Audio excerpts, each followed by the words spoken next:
And a 26-year-old American computer prodigy, Aaron Swartz, has taken his own life, and many question whether he had been driven to it after being bullied by the US government.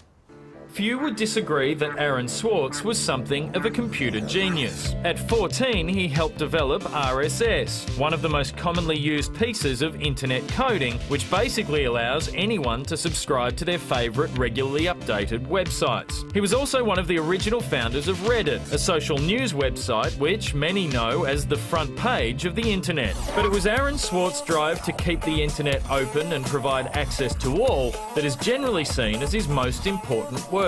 There's a battle going on right now, a battle to define everything that happens on the internet in terms of traditional things that the law understands. Is sharing a video on BitTorrent like shoplifting from a movie store?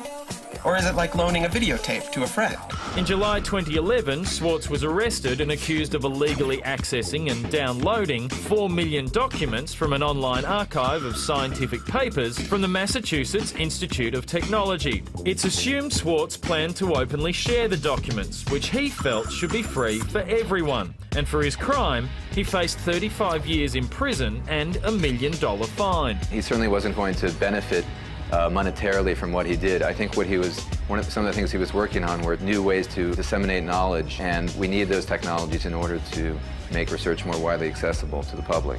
As some have noted, Mark Zuckerberg creates Facebook, sells access to you to private companies, and gets named Times Person of the Year in 2010. A year later, Aaron Swartz seeks to share academic information that belonged to a private company to the public for free, and is arrested by the US government. It's really important that research is open to the wider community, not just the wider research community, but the wider global community.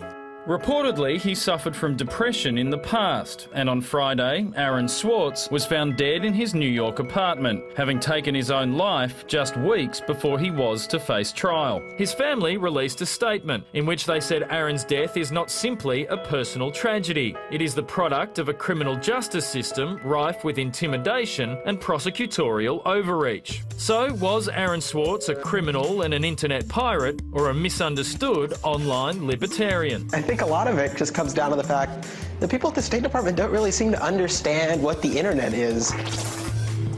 Simon Sheikh is the former head of GetUp and was a friend and associate of Aaron Swartz. Simon, when was the last time you spoke to Aaron?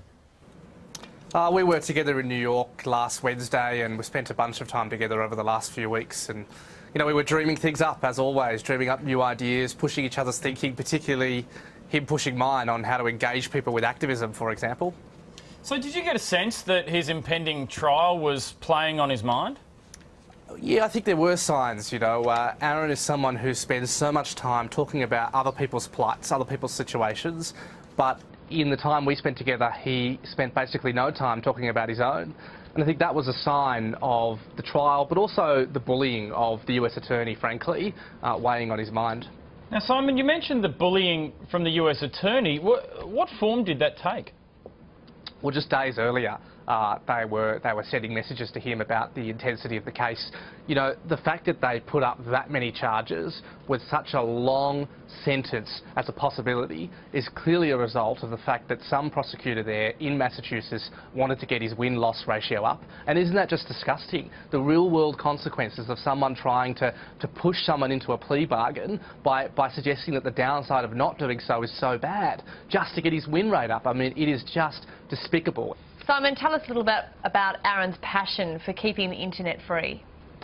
Well, you know, he's done so much more than liberate information. He was one of the drivers of internet censorship, anti-internet censorship campaigning, because he believed in the value of information and understood the detriment of locking that information up.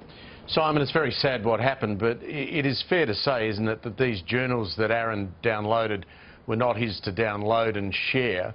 So he did commit a crime, didn't he? No, I don't think any of that's fair to say at all.